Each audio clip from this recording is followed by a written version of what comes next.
Looking at weeks 15, 16, and 17, here are the unexpected heroes of the fantasy football playoffs. 38-year-old Joe Flacco absolutely balled out in the fantasy football playoffs, finishing as the quarterback 9, the quarterback 1, and the quarterback 5. Flacco threw for over 300 yards in each of those 3 games and totaled 8 touchdowns, 19.9, 26.8, and 23.7 fantasy points. You know I don't have any bias when I am a Bears fan plugging a Green Bay Packer. 17.5 fantasy points in Week 15 was okay, but in Weeks 16 and 17, Jordan Love finished with 24 and 28.4 fantasy points, which were quarterback 6 and quarterback 2 fantasy finishes. During the span, he did not turn over the ball through the air. He had 7 passing touchdowns and 2 rushing touchdowns. James Conner had a poor season. He missed time. He also had a lot of down weeks, but in the fantasy football playoffs, he finished as the running back 11, the running back 4, and the running back 4, scoring 17.9, 22.2, and 26.3 fantasy points. During the fantasy football playoffs, Conner rushed for 2 touchdowns and also had 2 receiving touchdowns.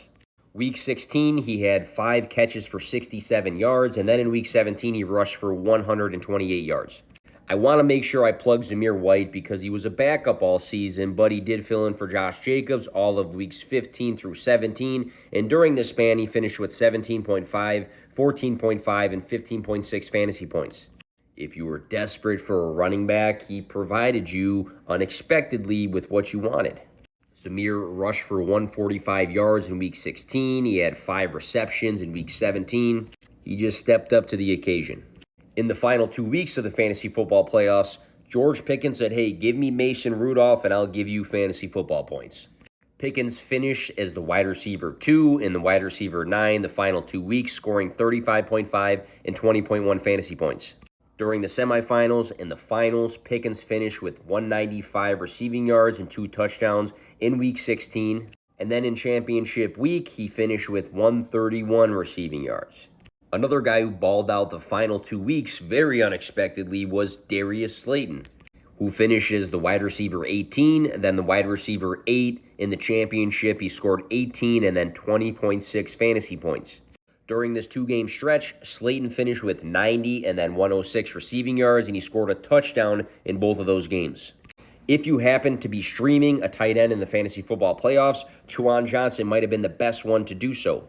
Tight end 11, tight end 5, and tight end 1 fantasy finishes, very unexpected. 11.8, 14.8, and 23 fantasy point weeks.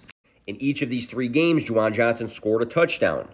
And in the championship, he caught 8 passes for 90 receiving yards.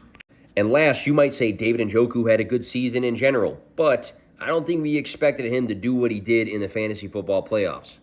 Tight end 2, tight end 4, and tight end 3 fantasy finishes, scoring 26.4, 16.4, and 17.4 fantasy points.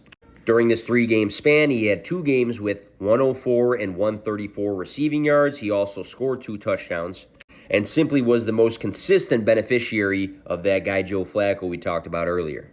Now listen, the fantasy football season is over, but the content never stops. Make sure you are following the Fantrax socials for year-round football content.